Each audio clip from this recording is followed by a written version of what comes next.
नमस्कार दोस्तों, स्वागत है आप सभी का देश के नंबर 1 एजुकेशन प्लेटफॉर्म अनअकैडमी पर और हमारे चैनल बैंक प्रो पर। आप सभी दोस्तों का स्वागत है। शाम के 7 बज चुके हैं और आपके लिए गवर्नमेंट बैंकिंग से जुड़ा हुआ एक मेगा सेशन लेकर मैं हाजिर हो रहा हूं। मेरे दोस्तों, ये आपके लिए IBPS RRB PO clerk and IBPS clerk के मेंस एग्जाम की नज़र से काफ़ी इंपॉर्टेंट सेशन है।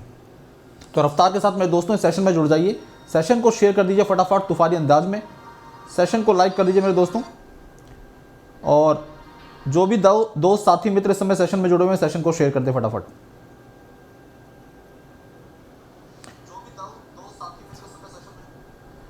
वेरी गुड इवनिंग एवरीवन, स्वागत है सभी का। फटाफट रफ्तार के साथ मेरे दोस्तों सेशन में बन जाइए।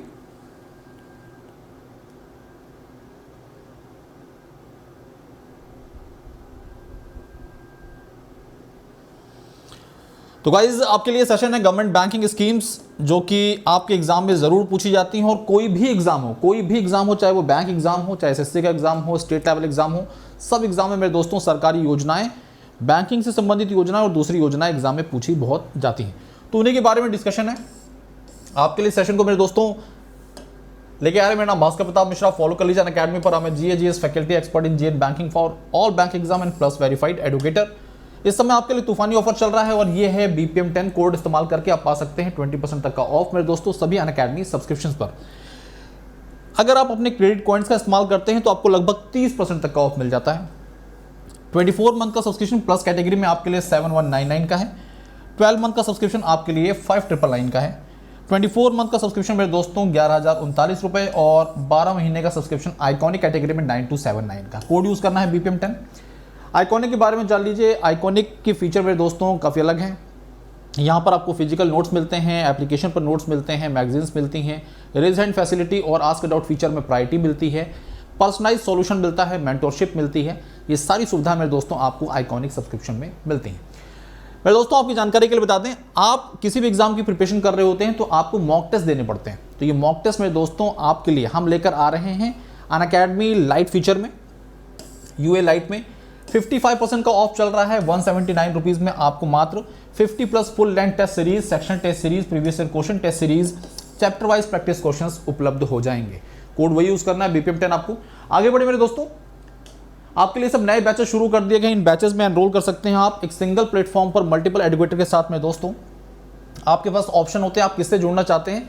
किसी दूसरी प्लेटफॉर्म पर यह सुविधा उपलब्ध नहीं है आपको। तो इन बैचेस के साथ अपने आप को एनरोल करिए फटाफट।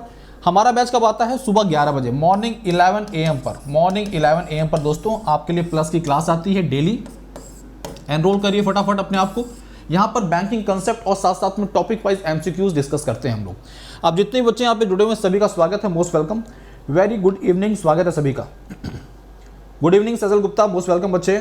एड्स, मेडिटेशन, गरिमा, जितने बच्चे यहाँ पे जुड़े थे सभी का स्वागत है। फटाफट सभी लोग सेशन में जुड़ जाएं, सेशन को शेयर कर दें। आप अनअकैडमी से अपने आप को एनरोल करते हैं मेरे दोस्तों, तो आपको यहाँ पर मिलते हैं नोट्स जो कि एप्लीकेशन और फिजिकल फॉर्म में भी होते हैं। आइकॉनिक लर्नर्स को फिजिकल नोट्स और एप्लीकेशन पर मिलते हैं, प्लस लर्नर्स को ये सारी नोट्स की सुविधाएं मेरे दोस्तों, जो कंटेंट है ये आपको एप्लीकेशन पर उपलब्ध होता है। सब्सक्रिप्शन के बारे में सारी जानकारी दी गई। इस समय 20% का ऑफ चल रहा है, तो फटाफट एनरोल कर लीजिए अपने आप को। सबसे पहली बार जब हम बैंकिंग के बारे में शुरुआत करते हैं, तो बैंकिंग योजनाओं के बारे में पढ़ना चाहते हैं, तो सबसे पहले फिनेंशियल इंक्लूजन प्रोग्राम के बारे में जानना बहुत ज़रूरी है। बैंकिंग को मेरे दोस्तों, बैंकिंग सुविधाओं को, फिनेंशियल सुविधाओं को, जो सर्विसेज हैं उन्हें दूर दराज इलाकों में, खासकर वो इलाके जहां पर बैंकिंग सुविधाएं उपलब्ध नहीं हैं, लोग बैंकिंग सेक्टर से जुड़े नहीं हैं, उनको मेरे दोस्तों सस्ते दर पर, affordable cost per banking field से बैंकिंग सेक्टर को जोड़ना मेरे दोस्तों क्या कहलाता है? फिनेंशियल इंक्लूजन कहलाता है।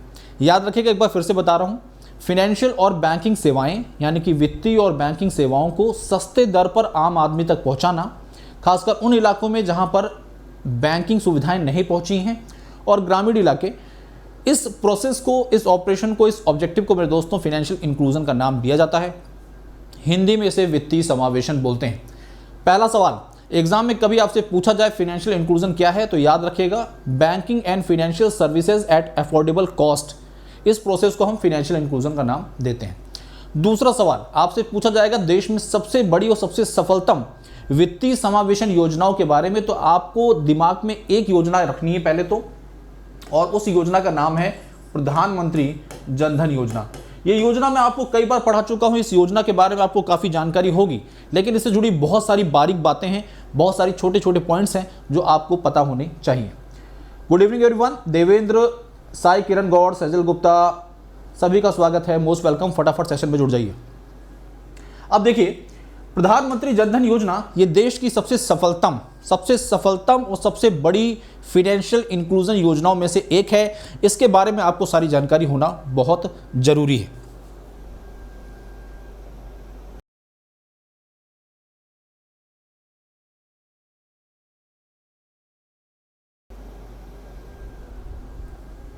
तो दोस्तों, सबसे पहले शुरुआत करते हैं उसी योजना से जिसने हमारे देश में, जब ये योजना लॉन्च हुई, इसने बवाल काट दिया। एक दिन के अंतर्गत मेरे दोस्तों 1.5 करोड़ खाते खुले। लेकिन ऐसी सुविधाओं को, ऐसी बैंकिंग पद्धतियों को किस नाम से जाना जाता है? एक सवाल आमतौर पर एग्जाम में पूछ लिया जाता है।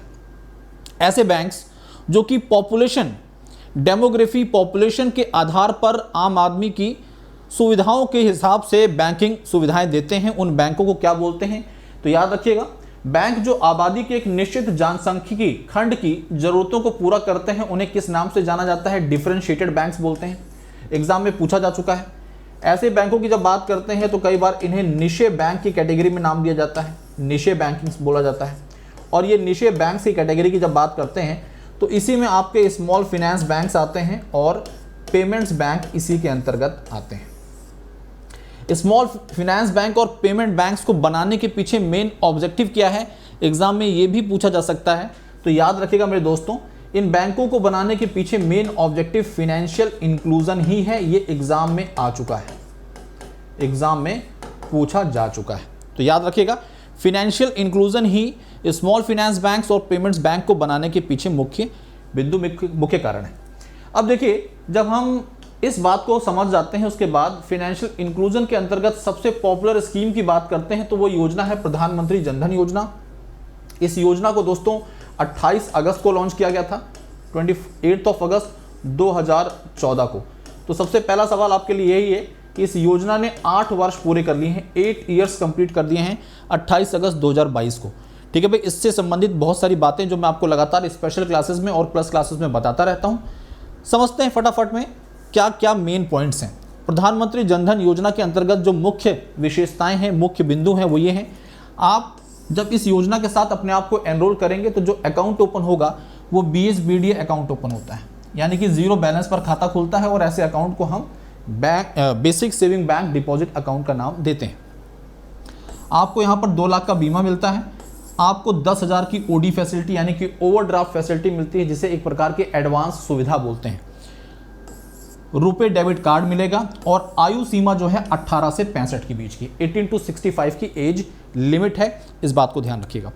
ठीक है भाई, तो यहाँ पर अंग्रेजी में और यहाँ पर हिंदी में सारी जानकारी दी गई है। प्रधानमंत्री जनधन योजना के अंतर्गत जो मेन फीचर्स हैं वो आपके सामने दिए गए हैं। BSBDA अकाउंट है, इसका फुल फॉर्म एग्जाम में कई बार पूछा गया है। इसके फीचर क्या हैं ये भी पूछे गए हैं। इन सारी बातों को आपको आराम से और विस्तार पूर्वक बताया जाएगा। तो BSBDA अकाउंट मेरे दोस्तों basic saving bank deposit account है। जिस तरह से आपके पास जो खाते हैं बैंक में, उन्हें आप नॉर्मल सेविंग अकाउंट बोलते हैं, उस पर कोई रिस्ट्रिक्शन नहीं होती एक प्रकार की। लेकिन जब बेसिक सेविंग अकाउंट की बात करेंगे तो वो एक बेसिक अकाउंट है जिसमें कई रिस्ट्रिक्शंस हैं। एक लिमिट तक ही पैसा जमा कर सकते हैं, लिमिट तक ही निकासी की सुविधा है। इस प्रकार की अकाउंट्स को आप बेसिक अकाउंट का नाम देते हैं। 2 लाख का एक्सीडेंटल इंश्योरेंस है, 10,000 की OD फैसिलिटी है, रुपए डेबिट कार्ड और एज लिमिट 18 से 65। पहले इस योजना को जब शुरू किया गया दोस्तों, तो इस योजना को एक क्लोज एंडेड स्कीम के तौर पर शुरू किया गया था। मतलब इस वर्ष इस योजना को समाप्त कर दिया जाएगा। लेकिन इस योजना की सफलता को देखते हुए सरकार ने यह निर्णय लिया कि इस योजना को हम ओपन एंडेड स्कीम कर देंगे, मतलब ये योजना जारी रहेगी। कभी आपसे एग्जाम में या इंटरव्यू में पूछ लिया जाए कि प्रधानमंत्री जनधन योजना क्लोज एंडेड स्कीम है या फिर ओपन एंडेड स्कीम है, तो आपका जवाब होगा एक ओपन एंडेड स्कीम है। ओके दोस्तों, तो जितने भी बच्चे यहाँ पे जुड़े हुए हैं सभी का स्वागत है, most welcome, very good evening. Manish, aspire, Sajal, Pradeep, Devendra. आगे बढ़ते हैं, इस योजना को थोड़ा सा और आगे ले चलते हैं। अब ये जो अकाउंट है BSBDA basic saving bank deposit account, इसके बारे में जान लेते हैं। जैसा कि मैंने आपको बताया, एक नॉर्मल सेविंग अकाउंट जैसे कि आप या फिर मैं इस्तेमाल करता हूँ, उससे थोड़ा सा अलग है। यहाँ पर सेवाएं थोड़ी लिमिटेड हैं। तो सेवाएं क्या दी जा रही हैं, पहले तो फुल फॉर्म याद रखिए, basic saving bank deposit account. Important feature क्या है, 1 वर्ष में 1 लाख तक का लिमिट है, पैसा रह सकता है, खाते में आ जा सकता है। मैक्सिमम 10,000 प्रति माह और किसी भी समय 50,000 से ज़्यादा इस अकाउंट में कैश उपलब्ध नहीं रहेगा। समझिएगा बातों को। 1 साल में इस अकाउंट में 1 लाख रुपए तक आ सकते हैं। इससे ज़्यादा आता है तो बैंक इसे एक्सेप्ट नहीं करता है। ठीक है जी। दूसरी बात, किसी महीने में यानी कि प्रति माह के हिसाब से 10,000 तक की लिमिट रख दी गई है। दूसरी बात, 50,000 से ज़्यादा कैश किसी पर्टिकुलर टाइम पर इस खाते में नहीं हो सकता है। तो ये 3 बेसिक बातें हैं जो इस फीचर से, इस अकाउंट से संबंधित हैं और इससे संबंधित सवाल भी एग्जाम में पूछा जा चुका है। एक बैंक में केवल एक ही BSBD अकाउंट होगा, यह भी याद रखिएगा। BSBD अकाउंट एक ही होगा। और अगर इस बैंक में आपका नॉर्मल सेविंग अकाउंट था तो वो नॉर्मल सेविंग अकाउंट आपको क्लोज करना पड़ता है, बंद करना पड़ता है एप्लीकेशन देखकर विदिन 30 डेज, 30 दिनों के भीतर आपको खाता क्लोज करना पड़ेगा। ये सवाल आपके एग्जाम में पूछा जा चुका है। ठीक है भाई, आगे बढ़ते हैं। अब आपने प्रधानमंत्री जनधन योजना की बेसिक बातें पढ़ ली हैं, BSBD के मेन फीचर पढ़ लिए हैं। आपके सामने एक सवाल रखा जा रहा है, टोटल नंबर ऑफ अकाउंट्स प्रधानमंत्री जनधन योजना में अगस्त 2022 तक मिनिस्ट्री ऑफ फाइनेंस के डेटा के अनुसार कितने हैं। मिनिस्ट्री ऑफ फाइनेंस, वित्त मंत्रालय के डेटा के अनुसार कुल कितने खाते प्रधानमंत्री जनधन योजना के अंतर्गत खुल चुके हैं 28 अगस्त 2014 से लेकर 2022 तक। सामने ऑप्शंस हैं, आंसर करिए फटाफट, सही जवाब दे दीजिए।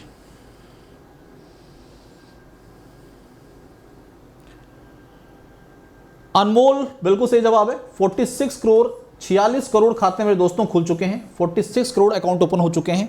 याद रखिएगा, जब हम प्रधानमंत्री जनधन योजना की जब बात करते हैं, PMJDY की बात करते हैं, आपसे कोई पूछे कि कितने अकाउंट जो हैं वो रूरल यानी कि ग्रामीण इलाकों में और सेमी अर्बन इलाकों में ओपन हुए, तो लगभग 60% के करीब 60% मेरे दोस्तों ये खाते जो हैं ये ग्रामीण इलाकों में और सेमी अर्बन इलाकों में ही ओपन हुए हैं। ठीक है भाई, आगे बढ़ते हैं अगले सवाल की तरफ। कोई पूछता है सबसे ज्यादा खाते कौन से स्टेट में ओपन हुए, तो सबसे ज्यादा खाते उत्तर प्रदेश में, लगभग 8 करोड़ के करीब खाते यूपी में मेरे दोस्तों ओपन हो चुके हैं। अगला सवाल, थोड़ा ये सब बातें हम पहले भी पढ़ चुके हैं। आपसे कोई पूछे कि प्रधानमंत्री जनधन योजना में किस प्रकार का अकाउंट ओपन होता है, PMJDY के अंतर्गत किस टाइप का अकाउंट ओपन किया जाता है, तो याद रखिएगा पहले ही बता चुके हैं, basic saving bank deposit account यानी कि BSBD खाता खुलता है। कौन सा अकाउंट ओपन होता है भाई, BSBD अकाउंट ओपन होता है। ये फुल फॉर्म याद रखिएगा, एग्जाम में पूछा जा सकता है। रात को 10:30 बजे, आज रात को 10:30 बजे 10:30 PM पर आपके लिए एक स्पेशल क्लास है, स्पेशल क्लास शेड्यूल की गई है अनअकैडमी एप्लीकेशन पर, और जिसमें हम अगस्त मंथ की टॉप करंट अफेयर्स डिस्कस करेंगे। कल इसी मंथ पर हमने पहला सेशन कंडक्ट किया था, आज सेकंड सेशन है। कुछ इंपॉर्टेंट क्वेश्चंस होंगे जो कि अगस्त मंथ के करंट अफेयर को डिस्कस करेंगे। टॉपिक वाइज हम यहाँ पढ़ रहे हैं और मंथ वाइज हम स्पेशल क्लास में पढ़ रहे हैं। प्लस क्लास में हमारे बैंकिंग कंसेप्ट चल रहे हैं और टॉपिक वाइज करंट अफेयर चल रहा है। तो इस तरह से हम पढ़ना शुरू करेंगे। ठीक है भाई, जितने बच्चे यहाँ पे जुड़े हुए हैं सभी का स्वागत, most welcome, very good evening. अगला सवाल, बताना है निम्नलिखित में से वो कौन सी योजना है जिसने 8 वर्ष पूरे किए 28 अगस्त 2022 को। तो भाई कितनी बार पढ़ा है आपको, प्रधानमंत्री जनधन योजना PMJDY, जिस योजना ने मेरे दोस्तों 8 वर्ष पूरे कर लिए हैं 28 अगस्त 2022 को। अब देखिए ऊपर की 3 योजनाएं, प्रधानमंत्री मुद्रा योजना, इस योजना की शुरुआत 8 अप्रैल को हुई थी 2015 में। सुरक्षा बीमा योजना और जीवन ज्योति बीमा योजनाएं, दोनों योजना मेरे दोस्तों 9 मई को स्टार्ट हुई थी। 9 मई 2015 को ये दोनों योजनाएं स्टार्ट हुई थी। किसान विकास पत्र की जब बात करते हैं KVP की मेरे दोस्तों, तो ये 1988 में लॉन्च किया गया था, स्मॉल सेविंग स्कीम है। तो ये कब कब लॉन्च हुए हैं इसके बारे में यहाँ पर जानकारी दे दी गई है आपको।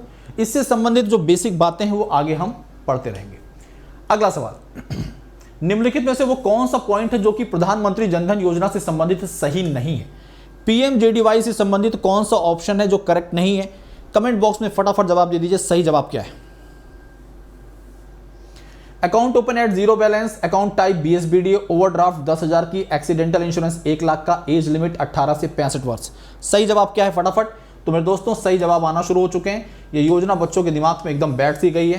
प्रधानमंत्री जनधन योजना देश की सबसे सफलतम, प्रधानमंत्री जनधन योजना की जब बात करें, सबसे सफलतम फाइनेंशियल इंक्लूजन स्कीम है। 1 लाख नहीं मेरे दोस्तों, ये 2 लाख तक का बीमा मिलता है। अब एक और बात समझिएगा, जब हम इंश्योरेंस की बात करते हैं तो एक सेक्टर है, सॉरी एक संस्था है जिसका नाम है IRDAI, insurance regulatory and development authority of India. ये इंश्योरेंस सेक्टर रेगुलेटरी बॉडी है, इंश्योरेंस सेक्टर रेगुलेटरी बॉडी है।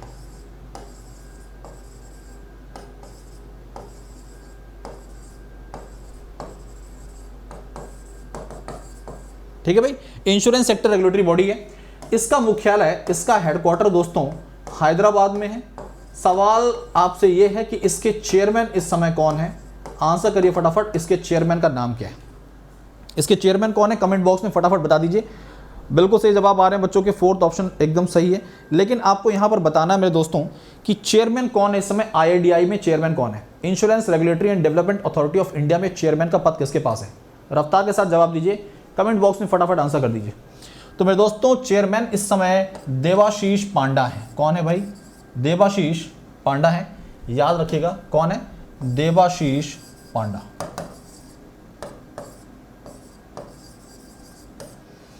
देवाशीष पांडा इस समय चेयरमैन के तौर पर है इस संस्था में।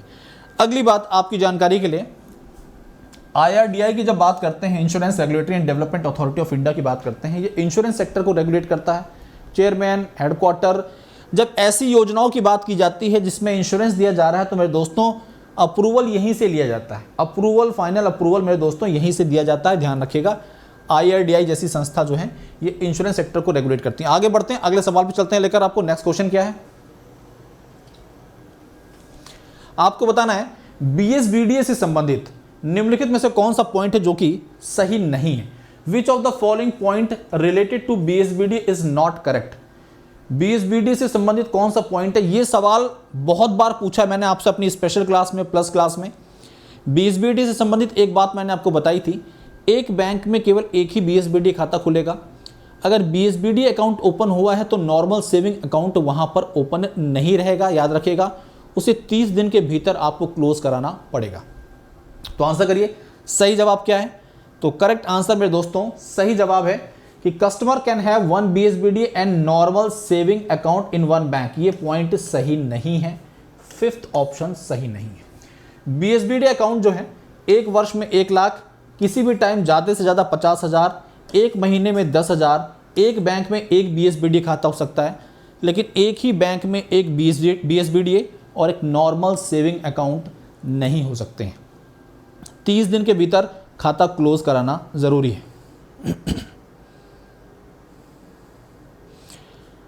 तो दोस्तों बढ़ते हैं आगे की तरफ, चलते हैं अगले सवाल पर। अगले सवाल क्या है? नेक्स्ट क्वेश्चन आपके सामने है, which of the following scheme is not a government social security scheme? देखिए, सरकार की वो योजनाएं जहां पर सामाजिक सुरक्षा प्रदान की जाती है उन योजनाओं को सोशल सिक्योरिटी स्कीम का नाम दिया जाता है।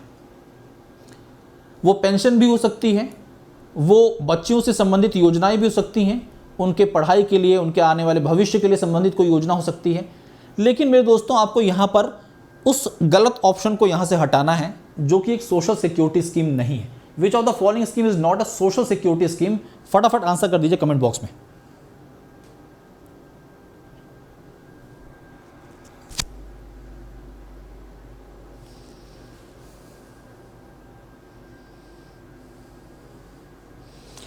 तो मेरे दोस्तों मुद्रा योजना की जब बात करते हैं तो मुद्रा योजना एक सोशल सिक्योरिटी स्कीम नहीं है, याद रखिए। मुद्रा योजना जो है ये सोशल सिक्योरिटी स्कीम नहीं है। इस योजना के अंतर्गत मेरे दोस्तों एंटरप्रेन्योरशिप को बढ़ावा देने के लिए वेरी स्मॉल बिजनेसेस को, फॉर वेरी स्मॉल बिजनेसेस को, बहुत ही छोटे जो बिजनेसेस होते हैं को अप टू 10 लाख, 10 लाख तक का सपोर्ट देने की बात कही गई है। 10 लाख तक का सपोर्ट देने की बात कही गई थी। इस योजना को मेरे दोस्तों 8 अप्रैल को लॉन्च किया गया था। 8 अप्रैल 2015 को इस योजना को लॉन्च किया गया था, ये बात ध्यान रखिएगा। यहाँ पर ये 3 योजनाएं मैं लगातार इनके बारे में बताता हूँ। इन योजनाओं को 9 मई 2015 को लॉन्च किया गया था। और कहाँ से लॉन्च किया गया था? कलकत्ता से, कोलकाता से लॉन्च किया गया था। किसके द्वारा? बाई प्रधानमंत्री नरेंद्र मोदी जी द्वारा। अब ये तीनों ही योजनाएं मेरे दोस्तों एक सोशल सिक्योरिटी स्कीम है, यानी कि इन योजनाओं के अंतर्गत सामाजिक सुरक्षा प्रदान की जाती है। इस बात को ध्यान रखिएगा। मुद्रा योजना से संबंधित बातों पर हम गौर करेंगे, इसके बारे में आपको विस्तार पूर्वक जानकारी दी जाएगी। दोस्तों यहां पर कुछ बातें बताई गई हैं। प्रधानमंत्री जीवन ज्योति बीमा योजना यानी कि PMJJBY के बारे में बेसिक बातें याद रखिएगा। एज ग्रुप यानी कि 18 से लेकर 50 तक के लोगों को इस योजना के दायरे में रखा जाता है। 2 लाख का इंश्योरेंस दिया जाता है।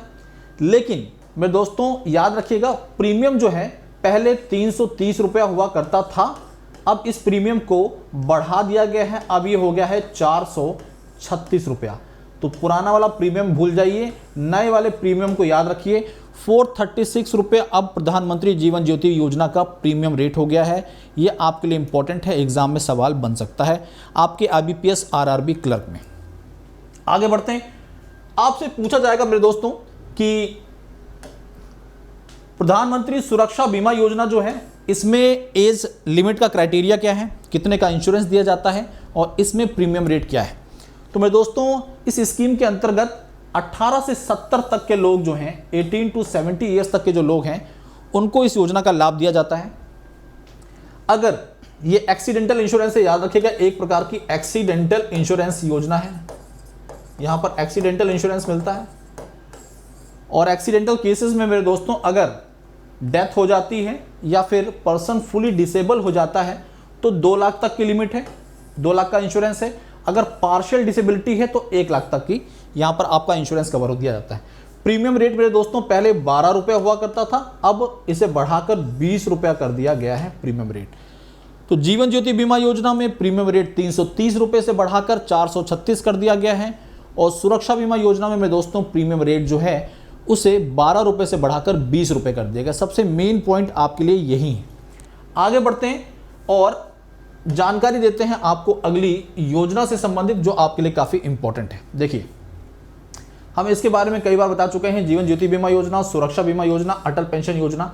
इन योजनाओं ने मेरे दोस्तों 7 वर्ष पूरे कर लिए हैं। कितने वर्ष पूरे कर लिए हैं? 7 ईयर्स कंप्लीट किए हैं इन योजनाओं ने।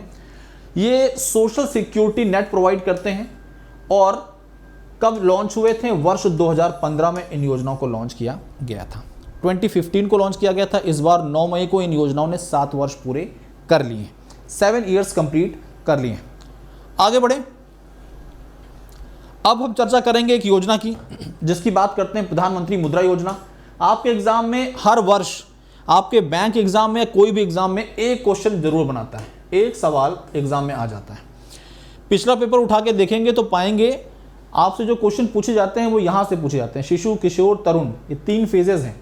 Up to 50,000, up to 5 lakh, up to 10 lakh तक का लोन प्रोवाइड किया जाता है इन योजनाओं के तहत। इस योजना को मेरे दोस्तों 8 अप्रैल 2015 को लॉन्च किया गया था। For very small businesses up to 10 lakh credit facility provide की जाती है। इसलिए मेरे दोस्तों इस प्रकार की योजनाओं को हम माइक्रो क्रेडिट की कैटेगरी में रखते हैं।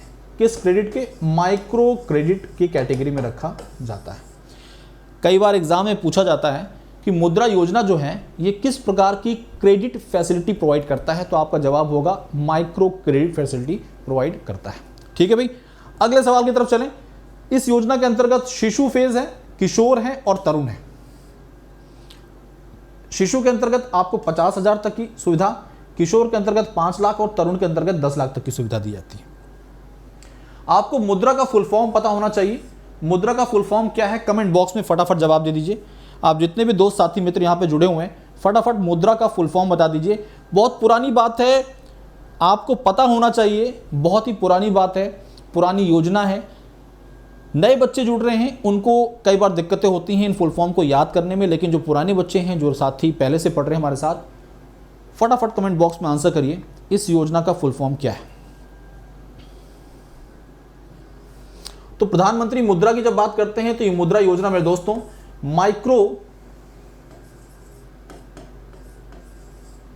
Micro unit development and refinance agency के नाम से जाना जाता है। रीफाइनेंस एजेंसी के नाम से इसे हम जानते हैं। ठीक है भाई, micro unit development and refinance agency. यहां पर मिंकी कुमारी बिल्कुल सही जवाब दे रही हैं, साई किरण गौड़ का आंसर एकदम सही आ रहा है, अंकित बिल्कुल सही जवाब दे रहे हैं। बेटा आप सभी के जवाब बहुत ही अच्छे हैं, इसी तरह से पढ़ते रहिए, आगे बढ़ते रहिए। लेकिन जब इसकी शुरुआत हुई ना दोस्तों 2015 में, तो इसे एज ए एनबीएफसी के तौर पर शुरू किया गया था, एक तरह से पायलट प्रोजेक्ट के तौर पर शुरू किया गया। लेकिन इस योजना ने बड़ी तेजी से रफ्तार पकड़ी, लोगों के अंतर्गत जागरूकता फैली, लोगों ने खूब हचक के लोन लेना शुरू किया। सरकार को लगा कि नहीं, इस पर प्रॉपर सुपरविजन की ज़रूरत है और इस योजना के लाभ भी आगे दिखे जा सकते हैं। तो सरकार ने क्या कर दिया फिर, इस योजना के अंतर्गत जो ये मुद्रा बैंक स्टार्ट किया जा रहा था, मुद्रा बैंक, इस मुद्रा बैंक को मेरे दोस्तों सिडबी के अंतर्गत ले आए। वो किसके अंतर्गत ले आए? सिडबी के अंतर्गत। आपसे अगर सवाल पूछा जाए कि मुद्रा बैंक का पेरेंट बैंक कौन सा है, तो आप बोलेंगे मुद्रा बैंक का पेरेंट बैंक जो है वो दोस्तों क्या है? वो सिडबी है। तो याद रखिएगा, मुद्रा बैंक का पेरेंट बैंक दोस्तों सिडबी है। आगे बढ़ते हैं, चलते हैं इस अगले सवाल की तरफ। अगला सवाल देखिए क्या है। सुकन्या समृद्धि योजना, ये योजना मेरे दोस्तों आपके एग्जाम में सवाल बना सकती है। ये योजना मेरे दोस्तों बच्चियों से संबंधित है। तो सबसे पहले आपको जवाब ये देना है कि देश में राष्ट्रीय बालिका दिवस कब मनाया जाता है। तो नेशनल गर्ल चाइल्ड डे कब मनाया जाता है? आंसर कर दीजिए कमेंट बॉक्स में फटाफट। नेशनल गर्ल चाइल्ड डे कब मनाया जाता है और फटाफट जवाब दीजिए। तो मेरे दोस्तों हमारे देश में राष्ट्रीय बालिका दिवस मनाया जाता है 24 जनवरी को, 24 जनवरी को नेशनल गर्ल चाइल्ड डे। लेकिन ध्यान रखिएगा, ध्यान ये रखना है दोस्तों आपको कि बहुत सारे बच्चे जो हैं वो कंफ्यूज हो जाते हैं। उन्हें लगता है कि इस योजना को बेटी बचाओ बेटी पढ़ाओ योजना जो है, सुकन्या समृद्धि योजना जो है, उसे इसी दिन लॉन्च किया गया था। ऐसा बिल्कुल भी नहीं है। ये सुकन्या समृद्धि योजना में दोस्तों ये बेटी बचाओ बेटी पढ़ाओ योजना के अंतर्गत आती है और इस योजना को मेरे दोस्तों लॉन्च किया गया था 22 जनवरी को, 22 जनवरी 2015 को इस योजना को लॉन्च किया गया था। इस योजना से संबंधित जो सबसे खास बात है जो आपसे पूछा जा सकता है वो ये कि अकाउंट कितने अमाउंट पर खुलता है, यानी कि इस योजना के साथ जुड़ने के लिए मिनिमम कितने पैसों की ज़रूरत है। तो कमेंट बॉक्स में फटाफट आंसर कर दीजिए, बता दीजिए सही जवाब। मिनिमम कितने रुपयों में आप इस योजना के साथ एनरोल कर सकते हैं। कंडीशन यही है, घर में बच्ची होनी चाहिए, बच्चे की उम्र 10 वर्ष से ज़्यादा नहीं होनी चाहिए। एक दंपत्ति जिनकी एक बच्ची है या 2 बच्चियां हैं, उनकी उम्र अगर 10 वर्ष से ज़्यादा नहीं है तो उन दोनों बच्चियों के नाम से खाता खुल सकता है और ये खाता मात्र 250 रुपये में ओपन होता है, 250 रुपीज़ में। तो मेरे दोस्तों आप जितने भी बच्चे यहाँ पर हैं, देखिए यहाँ पर साई किरण गौड़ 500 बता रही हैं, अंकित आंसर कर रहे हैं 250 रुपये। लेकिन आप सभी की जानकारी के लिए बता दें मेरे दोस्तों, इस योजना में खाता जो ओपन होता है वो 250 रुपये के साथ, 250 रुपीज़ में। लेकिन वर्ष 2015 में जब इस योजना को लॉन्च किया गया था तो इस योजना में मिनिमम बैलेंस जो की ज़रूरत था अकाउंट ओपन करने के लिए वो था 1000 रुपये। बाद में मेरे दोस्तों 1000 से इसे घटाया गया, 250 रुपये किया गया, जैसे आम आदमी भी इस योजना के साथ अपने आप को एनरोल कर सके। लेकिन एक और बात आपको पता होनी चाहिए, बच्ची की उम्र जो है, बच्ची की जो उम्र है, गर्ल चाइल्ड जो है, वो उसकी उम्र 10 वर्ष से ज़्यादा नहीं होनी चाहिए। अप टू 10 ईयर्स तक अगर बच्ची की उम्र है तो वो इस योजना के साथ अपने आप को जोड़ सकती है। अगली बात, एक परिवार के, जब हम बात करते हैं दोस्तों, एक परिवार की 2 बच्चियों के खाते ही खुलेंगे। अगर एक परिवार में 3 बच्चियां मेरे दोस्तों हैं तो जो तीसरी बच्ची है उसका अकाउंट ओपन नहीं किया जाएगा। तो इससे मेरे दोस्तों परिवार नियोजन की तरफ भी एक तरफ से एक पहल शुरू की गई। बच्चियों के भविष्य के नज़रिए से किस प्रकार से सेविंग्स की जा सकती है, इसको भी बढ़ावा दिया गया। और जो हमारे देश में सेक्स रेशियो में जो बड़ा डिफरेंस है, खासकर जब हम बात करते हैं चाइल्ड सेक्स रेशियो की, तो उसे भी एक तरह से पाटने का प्रयास किया गया। किस प्रकार से लोगों के अंदर जागरूकता फैलाई जा सके कि वो बच्चे और बच्चे यानी कि लड़के और लड़की के बीच का डिफरेंस खत्म कर पाएँ। तो इस योजना के तहत मेरे दोस्तों ये सारी बेसिक बातें बताई गई हैं। इसे पोस्ट ऑफिस या किसी भी जनरल बैंक से ओपन किया जा सकता है। इस योजना में जो भी लोग जुड़ते हैं, जो भी एनरोल करते हैं, 18 वर्ष तक इस योजना के तहत खाते में जो भी पैसा जमा है उसका निकासी नहीं हो सकता है। जब बच्चे की उम्र 18 वर्ष की हो जाएगी तो इसे प्री मैच्योरली क्लोज किया जा सकता है उसकी शादी के नज़रिए से, या फिर 50% तक का ट्रांजैक्शन किया जा सकता है। बच्चे की उम्र जब 21 वर्ष की हो जाएगी तो वो इसमें से पूरा पैसा निकाला जा सकता है और इस खाते को क्लोज किया जा सकता है। इस अकाउंट में मैक्सिमम कितना डिपॉजिट जमा किया जा सकता है, तो ध्यान रखिएगा इस अकाउंट में मैक्सिमम 1.5 लाख रुपया जमा किया जा सकता है। 1.5 लाख रुपीज़ पर ईयर के हिसाब से जमा किया जा सकता है। इस योजना के अंतर्गत जो भी आप पैसा जमा कर रहे हैं वो टैक्स एग्जेम्पशन के दायरे में आता है, मतलब इस पर टैक्स इंपोज नहीं किया जाएगा। साथ ही साथ में मेरे दोस्तों इस योजना के अंतर्गत जो भी पैसा जमा किया गया है और उस पर जो भी आपने इंटरेस्ट पाया है वो इंटरेस्ट भी टैक्स के दायरे में नहीं आता है। तो ये सारी बेसिक बातें हैं जो आपको पता होनी चाहिए इस योजना से संबंधित। तो देखिए मेरे दोस्तों, सारी बातें यहाँ पर बताई गई हैं, आपके लिए सारी जानकारी दी गई है। अगर कहीं भी खाता खुला है और आप एक जगह से दूसरी जगह ट्रांसफ़र करना चाहते हैं तो वो सुविधा उपलब्ध है। अकाउंट मेरे दोस्तों मैच्योर कब होता है? 21 की एज पर, 21 वर्ष की एज पर अकाउंट मैच्योर होगा। जो डिपॉजिट जमा किया जा रहा है वो डिडक्शन के दायरे में आता है, मतलब टैक्स एग्जम्पशन के दायरे में आता है section 80C of IT act के तहत, इनकम टैक्स एक्ट के दायरे में। दूसरी बात, इंटरेस्ट जो भी अर्न किया जाएगा, देखिए आप इस योजना में जो भी इंटरेस्ट पा रहे हैं उस इंटरेस्ट पर मेरे दोस्तों कोई भी टैक्स इंपोज किया नहीं जाएगा, यानी कि इनकम टैक्स से ये फ्री रखा गया है। इसकी जानकारी सेक्शन 10 ऑफ IT एक्ट में दी गई है। बहुत ही बारीक बातें हैं। एक तो टैक्स डिडक्शन सेक्शन 80C के दायरे में आता है।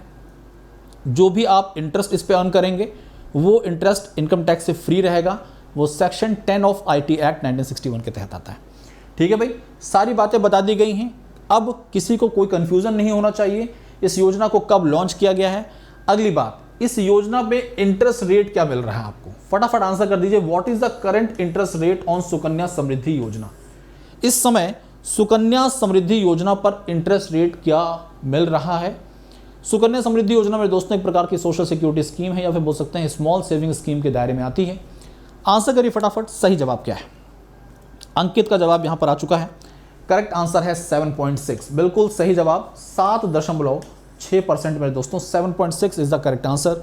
ये इस समय इंटरेस्ट रेट मिल रहा है। लेकिन बाकी जो इंटरेस्ट रेट है वो भी बड़े काम के हैं, किसी न किसी स्मॉल सेविंग स्कीम से ही संबंधित है।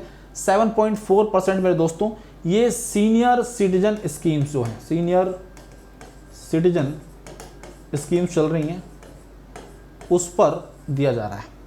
7.1 की जब बात करते हैं ये PPF पर मिल रहा है, पब्लिक प्रोविडेंट फंड पर। 6.9 किसान विकास पत्र पर और 6.8 नेशनल सेविंग सर्टिफिकेट पर। ये सारी स्मॉल सेविंग स्कीम्स हैं और आपके एग्जाम के नज़रिए से इंपॉर्टेंट है, ध्यान रखिएगा दोस्तों।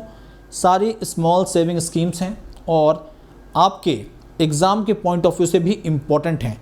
तो पढ़ते रहिए, आगे बढ़ते रहिए। फटाफट मेरे दोस्तों इन सारी बातों को अपने दिमाग में रख लीजिए। देखिए 7.6 सुकन्या समृद्धि योजना, 7.4 senior citizen saving schemes, 7.1 public provident fund, 6.9 किसान विकास पत्र, 6.8 नेशनल सेविंग सर्टिफिकेट। आंसर। अगला सवाल थोड़ा सा योजनाओं से इतर होते हैं और आपको जानकारी देते हैं क्रेडिट कार्ड और डेबिट कार्ड से संबंधित टोकनाइजेशन सिस्टम की। रिजर्व बैंक ऑफ इंडिया के द्वारा मेरे दोस्तों जो भी कार्ड इशूइंग कंपनीज हैं उनको टोकनाइजेशन फीचर को इस्तेमाल करने के लिए बाध्य किया गया है, बोला गया है कि उन्हें इस नियम को अपनाना पड़ेगा, इस नियम के दायरे में आना पड़ेगा। लेकिन अभी भी हमारे देश में बहुत सारी ऐसी संस्थाएं हैं, बहुत सारी ऐसी कार्ड इशूइंग कंपनीज हैं जो कि टोकनाइजेशन सिस्टम के दायरे में नहीं आ पाई हैं। रिजर्व बैंक ऑफ इंडिया के द्वारा उनको कुछ समय दिया गया है। आपको बताना है कि कितना समय दिया गया है, किस डेट तक समय दिया गया है? आरबीआई ने tokenisation of debit and credit cards को उसकी जो डेडलाइन है उसे एक्सटेंड कर दिया गया था कितने महीने के लिए? यहाँ पर अंकित का जवाब आ चुका है 3 महीनों के लिए। ये 3 महीने का मतलब क्या है ये भी समझाना पड़ेगा आपको। 30 सितंबर तक, 30 सितंबर तक मेरे दोस्तों ये एक्सटेंड किया गया था। सितंबर महीना चल रहा है और कुछ ही दिन बचे हैं कार्ड इशूइंग कंपनीज के लिए। तो याद रखिएगा मेरे दोस्तों, ये एक इंपॉर्टेंट फीचर है। मतलब क्या होता है, आरबीआई ने एक्सटेंड किया है डेडलाइन टोकनाइजेशन का, debit card and credit card की जब बात करते हैं 3 महीनों के लिए टिल 30 सितंबर। टोकनाइजेशन होता क्या है? जब भी आप कोई ऑनलाइन शॉपिंग करते हैं तो अपनी कार्ड डिटेल को आप एंटर करते होंगे पेमेंट के लिए। वो कार्ड डिटेल मेरे दोस्तों एनक्रिप्टेड फॉर्म में यानी कि एक प्रकार के टोकन फॉर्म में जनरेट होती है, और जब डेटाबेस में सेव होती है तो ओरिजिनल डेटा सेव नहीं होता, वहाँ पर एक कोडेड फॉर्म में वो डेटा सेव होता है। ठीक है भाई, ये विदेशों में बहुत पहले से चल रहा है, लेकिन भारत में मेरे दोस्तों पिछले कुछ सालों में से रिजर्व बैंक ऑफ इंडिया ने मैंडेटरी किया है। कस्टमर सिक्योरिटी और जो भी आपकी जानकारी होती है उसका सुरक्षा को ध्यान में रखते हुए, साइबर सिक्योरिटी को ध्यान में रखते हुए इस बात को गौर फरमाइएगा। तो tokenisation is a process by which card details are replaced by a unique code और token allowing online purchaser to go through without exposing sensitive card details. ठीक है दोस्तों, आगे बढ़ते हैं, चलते हैं अगले सवाल पर। अगला सवाल आपके सामने है, वो कौन सा सोशल मीडिया जायंट है, सोशल मीडिया प्लेटफॉर्म है जिसने एसएमबी साथी उत्सव नाम का एक इनिशिएटिव लॉन्च किया है स्मॉल बिजनेसेस को सपोर्ट करने के लिए? आंसर कर दीजिए फटाफट कमेंट बॉक्स पे, कौन सी संस्था है? तो मेरे दोस्तों अंकित साई किरण गौड़, बिल्कुल सही जवाब आ रहा है। WhatsApp India is the correct answer. सही जवाब क्या है दोस्तों? व्हाट्सएप इंडिया बिल्कुल करेक्ट आंसर है। व्हाट्सएप इंडिया बिल्कुल सही जवाब मेरे दोस्तों। व्हाट्सएप इंडिया जो है ये जोश टॉक के साथ मिलकर, किसके साथ? जोश टॉक्स, नाम सुना होगा आपने। जो एंटरप्रेन्योर्स हैं, जो सफल लोग हैं, जो आम आदमी थे अब खास आदमी बन चुके हैं, वो अपनी यात्रा, अपनी जर्नी के बारे में, अपने स्ट्रगल के बारे में जोश टॉक में आते हैं और बताते हैं। आप लोगों के लिए कई बार ये मोटिवेशनल होता है। आप इन एपिसोड्स को जब देखते हैं तो आपको मोटिवेशन मिलती है कि किस प्रकार से बाधाओं को चीरते हुए उन्होंने सफलता प्राप्त की। तो कई बार आपकी ज़िंदगी में भी एक खास रोल प्ले करता है। तो आगे बढ़ें। व्हाट्सएप इंडिया और जोश टॉक के द्वारा मिलकर इस पायलट प्रोजेक्ट को शुरू किया गया है। पायलट प्रोजेक्ट को किस स्थान से शुरू किया गया है? जयपुर से। कहाँ से शुरू किया गया दोस्तों? जयपुर राजस्थान से शुरू किया गया है। और लगभग मेरे दोस्तों यहाँ पर बताया गया कि काफ़ी ऐसे स्मॉल बिजनेसेस हैं जिनको व्हाट्सएप इंडिया के द्वारा, जो व्हाट्सएप का बिजनेस प्लेटफॉर्म है, उस पर अपने बिजनेस को लाने के लिए और एक तरह से ट्रांसफॉर्म करने के लिए, बिजनेस का जो तरीका है उसको ट्रांसफॉर्म करने के लिए मदद की गई है। तो देखिए यहाँ पर सारी जानकारी दी गई है। WhatsApp India announced an initiative named SMB साथी उत्सव। एसएमबी साथी उत्सव, इसका मेन टारगेट है स्मॉल बिजनेसेस जो हैं उन्हें मदद की जाए, उनकी डिजिटल मीडियम्स पर उनके बिजनेस को लाया जा सके। व्हाट्सएप बिजनेस एप्लीकेशन को प्रमोट किया जा रहा है यहाँ पर। एसएमबी साथी उत्सव commenced with a pilot project in Jaipur. Jaipur में प्रोजेक्ट को शुरू किया गया है। 500 स्मॉल बिजनेसेस को सपोर्ट किया गया है। ये इनिशिएटिव मेरे दोस्तों जोश टॉक के साथ मिलकर लॉन्च किया गया। ये सारी बातें मैं आपको बता चुका हूँ। ठीक है भाई, अगले सवाल पे चलते हैं। अगला सवाल, असम राइफल्स के बारे में सुनते होंगे आप लोग, खासकर ये नॉर्थ ईस्ट में पोस्टेड रहती हैं। असम राइफल्स देश की सबसे पुरानी पैरामिलिट्री फोर्स है। मुख्यालय कहाँ पर है इसका? आपको जवाब देना, शिलोंग में है। कहाँ पर है? इसने एक चैरिटेबल ट्रस्ट है जिसका नाम है NIEDO, सरकारी चैरिटेबल ट्रस्ट है मेरे दोस्तों, national integrity education development organisation. और एक बैंक के साथ मिलकर नागालैंड में बच्चों की शिक्षा के लिए और युवाओं के मेरे दोस्तों विकास के लिए centre of excellence and wellness centre open किया है। फिर से सवाल को सुनिएगा। असम राइफल्स काम का है यहाँ पर स्टैटिक जीके के नज़रिए से, ये संस्था काम की है। और वो बैंक कौन सा है ये पूछा गया है, जिसने सेंटर ऑफ एक्सीलेंस और वेलनेस नागालैंड में शुरू किया है युवाओं के वेलनेस के लिए। ठीक है भाई, सही जवाब क्या है? HDFC, ICICI bank, axis bank, yes bank, federal bank. Correct answer क्या है? जितने भी दोस्त साथी मित्र इस समय सेशन में जुड़े हैं, सेशन को लाइक कर दीजिएगा दोस्तों। कल आपके लिए, कल शाम को 7 बजे 7 PM पर आपके लिए एक सेशन ला रहे हैं, 7 PM पर आपके लिए सेशन ला रहे हैं। और ये सेशन क्या है? Awards and prizes plus books and authors. Books and authors.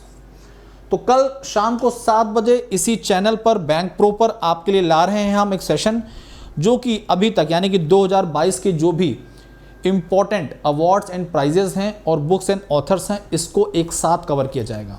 Exam में आपको भी पता है कि 1 से 2 सवाल आते ज़रूर हैं। ज़रूर जुड़िएगा मेरे दोस्तों इस सेशन में कल शाम को 7 बजे। अगली बात बताएं आपको, परसों से यानी कि द डे आफ्टर टुमारो, यानी कि मेरे दोस्तों परसों से आपके लिए ये सेशन जो है ये लेट्स क्रैक बैंक एग्ज़ाम पे स्टार्ट चलेगा। तो शाम को 7 बजे आप लोग लेट्स क्रैक बैंक एग्ज़ाम पर जुड़ जाएंगे। परसों से ये सेशन मेरे दोस्तों इस चैनल पर नहीं आएगा, हम लेट्स क्रैक बैंक एग्ज़ाम पर मिलेंगे। ठीक है भाई, इस बात को ध्यान रखिएगा। सही जवाब क्या है? Axis bank. Axis bank correct answer है। एक्सिस बैंक बिल्कुल सही जवाब है दोस्तों, ध्यान रखिएगा। एक्सिस बैंक के इस समय CEO कौन है? अमिताभ चौधरी है। क्या नाम है उनका? अमिताभ चौधरी। अमिताभ चौधरी एक्सिस बैंक के CEO हैं।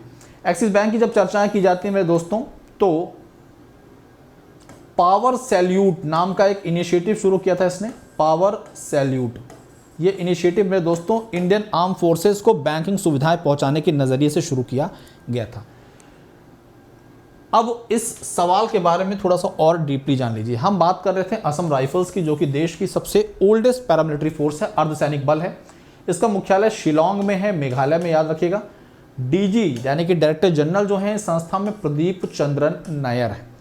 National integrity and educational development organisation NIEDO के बारे में बता रहे हैं।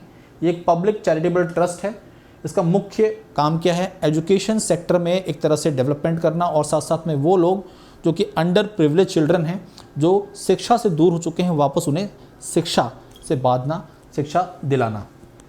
एक्सिस बैंक देश का तीसरा सबसे बड़ा प्राइवेट सेक्टर बैंक है और इस संस्था में अमिताभ चौधरी प्रमुख के तौर पर यानी कि CEO के तौर पर कार्यरत हैं।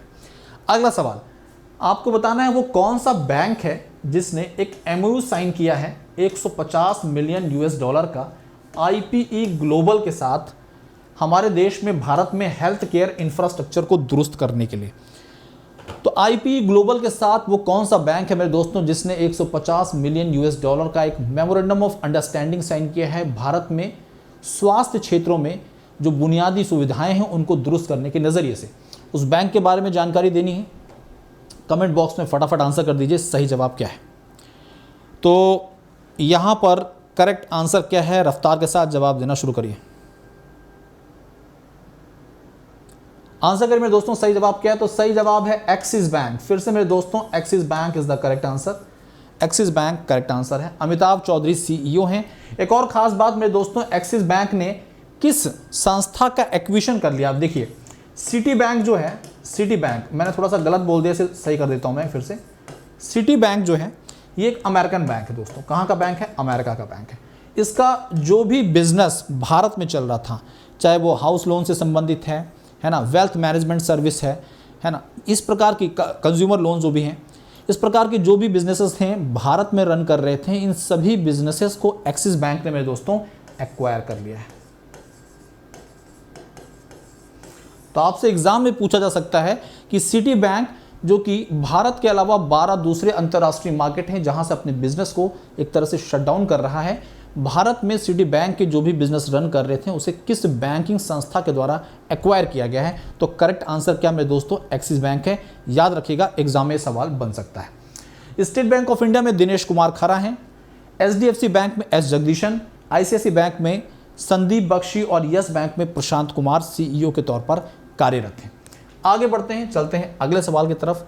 अगला सवाल मेरे दोस्तों आपको बताना है, सरकार के द्वारा राजनीतिक पार्टियों को चंदा देने के लिए एक तरीका ढूंढा गया था 2018 में। यानी कि जब भी चुनावी माहौल आता है तो राजनीतिक पार्टियों को चंदा देने के लिए एक साफ सुथरा तरीका, मतलब ऐसा ना लगे कि भाई कोई लोचे लपाची वाली बातें हैं, आम आदमी, बिजनेसमैन इलेक्टोरल बॉन्ड के जरिए किसी भी राजनीतिक पार्टी को चंदा दे सकता है जिन्हें हमारे इलेक्शन कमीशन ने मान्यता दे रखी है। तो मेरे दोस्तों, कौन सा फेज? 21st फेज के तहत इलेक्टोरल बॉन्ड इशू किए गए थे सरकार के द्वारा। निम्नलिखित में से कौन से बैंक से इशू किए जाते हैं? स्टेट बैंक ऑफ इंडिया से इशू किए जाते हैं। ये बात आपको पता होनी चाहिए। अब जिस बॉन्ड की हम चर्चा कर रहे हैं, हम चुनावी बॉन्ड की चर्चा कर रहे हैं, इलेक्टोरल बॉन्ड की चर्चा कर रहे हैं। आपसे एग्जाम में पूछा जाएगा ये किस प्रकार के नेगोशिएबल इंस्ट्रूमेंट का रूप होता है। तो मेरे दोस्तों, ये एक प्रकार का is a type of promissory note, is a type of promissory note. याद रखिएगा, ये प्रॉमिसरी नोट के टाइप का होता है। दूसरी बात, ये इंटरेस्ट फ्री होता है, इस पर आपको कोई इंटरेस्ट नहीं मिलता। ध्यान रखिएगा, आप अपनी आइडियोलॉजी को सपोर्ट कर रहे हैं। किसी भी राजनीतिक पार्टी से जब आपकी विचारधारा मिलती है तो आप उसे सपोर्ट करते हैं। सपोर्ट वो किसी भी फिजिकल सपोर्ट हो सकता है ना, रैलियों में भाग लेते हैं, मेहनत करते हैं, या फिर चंदे के तौर पर भी सपोर्ट हो सकता है। अब जब भी कोई बॉन्ड इशू किया जाता है, आपको पता होना चाहिए ये वैलिड कितने दिन के लिए होता है। तो ये वैलिड होता है फॉर 15 डेज ओनली, 15 दिनों के लिए मेरे दोस्तों वैलिड होता है। ये पॉइंट आपके एग्जाम में पूछा जा चुका है, सवाल एग्जाम में बन चुका है पहले भी। ठीक है भाई। अगली बात, हमारे देश में कुल स्टेट बैंक ऑफ इंडिया की कितनी ऐसी ब्रांचेस हैं जहां से इलेक्टोरल बॉन्ड परचेज किया जा सकता है? तो कुल 29 के करीब ब्रांचेस हैं, 29 ब्रांचेस हैं जहां से मेरे दोस्तों इलेक्टोरल बॉन्ड परचेज किया जा सकता है। 21 phase 21st phase of electoral bond sale के लिए आया है। कब से आया था भाई? 1 जुलाई से आया था मार्केट में। 29 ऑथराइज ब्रांचेज हैं, 29 ऑथराइज ब्रांचेज हैं जहां से इन्हें आप परचेज कर सकते हैं। ये पता होना चाहिए। 15 दिनों के लिए वैलिड होता है। मिनिमम कितने डेनोमिनेशन में आप किसी भी राजनीतिक पार्टी को चंदा दे सकते हैं? 1000 और उसके मल्टीपल एंड इट्स मल्टीपल्स में, इसके मल्टीपल में, मल्टीपल ऑफ 1000। मैक्सिमम की जब बात की जाएगी तो बोलेंगे आप मैक्सिमम 1 करोड़ और उसके मल्टीपल्स में आप किसी भी राजनीतिक पार्टी को चंदा दे सकते हैं। ठीक है भाई। अगले सवाल की जब बात करते हैं तो ये तो बात थी चुनावी बॉन्ड की, इलेक्टोरल बॉन्ड की। आपसे ये पूछा जा सकता है किस वर्ष इसे लॉन्च किया गया था? 2018 में इसे लॉन्च किया गया था। तो इलेक्टोरल बॉन्ड स्कीम 2018 में आई थी, यानी कि 2018 में आई थी। सारी बेसिक बातें मैं बता चुका हूं, एग्जाम में सवाल बन जाता है, तैयार रहिएगा ऐसे सवालों के लिए। प्रधानमंत्री वय वंदना योजना, ये प्रधानमंत्री वय वंदना योजना है। 21 जुलाई 21 ऑफ जुलाई को इसने कितने वर्ष पूरे कर लिए? आंसर कर दीजिए फटाफट। दिलबाग यहां पर बता रहे हैं ट्रेजरी चेस्ट जो है maximum State Bank of India. चलिए, बड़ी अच्छी बात। There is sometimes limit for party also otherwise. हाँ बिल्कुल दिलबाग जी, आप सही बता रहे हैं। थोड़ा समय होता है, अगर समय रहते ये सब चीजें नहीं हुई तो पैसा पीएम केयर फंड में चला जाएगा।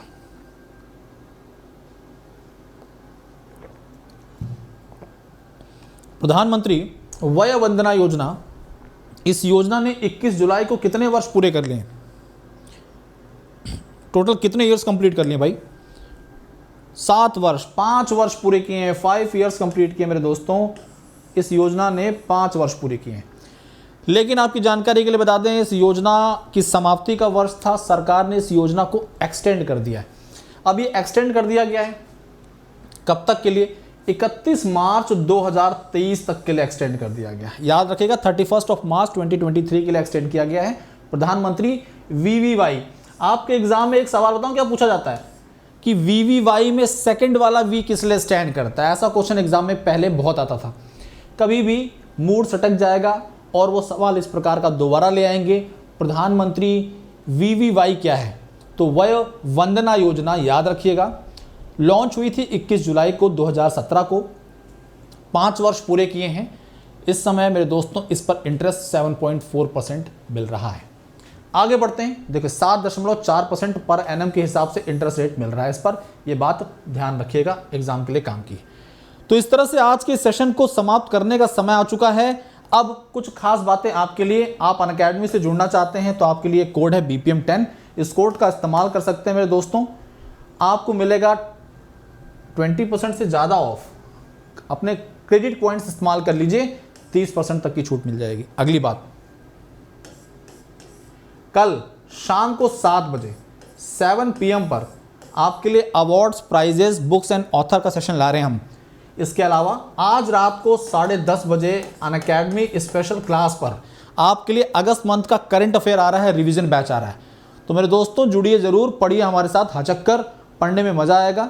आपको सेशन पसंद आया तो थम्स अप कर दीजिएगा, सेशन को लाइक करिए, अपने दोस्तों को शेयर करिए। और एक और बात, द डे आफ्टर टुमारो यानी कि परसों से हम आपको मिलेंगे लेट्स क्रैक बैंक एग्जाम पर। अभी के लिए इतना काफ़ी है, धन्यवाद, बाय बाय, टेक केयर, जय हिंद, जय भारत। सेशन में आप साथी जुड़े, अच्छा लगा। इसी तरह से मेरे दोस्तों बनते रहिए हमारे साथ, अपने गोल को क्रैक करने के लिए अनअकैडमी के साथ जुड़िए। और ये जीए बाय भास्कर नाम का टेलीग्राम चैनल है हमारा, ऑफिशियल टेलीग्राम चैनल। इस चैनल के साथ अपने आप को एनरोल कर लीजिए। GA by Bhaskar sir, this is my Telegram channel, ये मेरा कोड है BPM10। और अगली बात मेरे दोस्तों, लेट्स क्रैक इट के साथ अपने गोल को क्रैक करिए, अनअकैडमी का हिस्सा बनिए। एक ऐसा प्लेटफॉर्म जहां पर टॉप एजुकेशन प्लेटफॉर्म है, टॉप एडुकेटर्स हैं, एक ही प्लेटफॉर्म पर एक कैटेगरी में, जहां पर आपके पास एक ऑप्शन होता है कि अपने बेस्ट एडुकेटर को आप चुनें, और कहीं पर इस प्रकार की सुविधा आपको उपलब्ध नहीं। तो इतना काफ़ी है। जय हिंद, जय Bharat, bye bye, take care, thank you.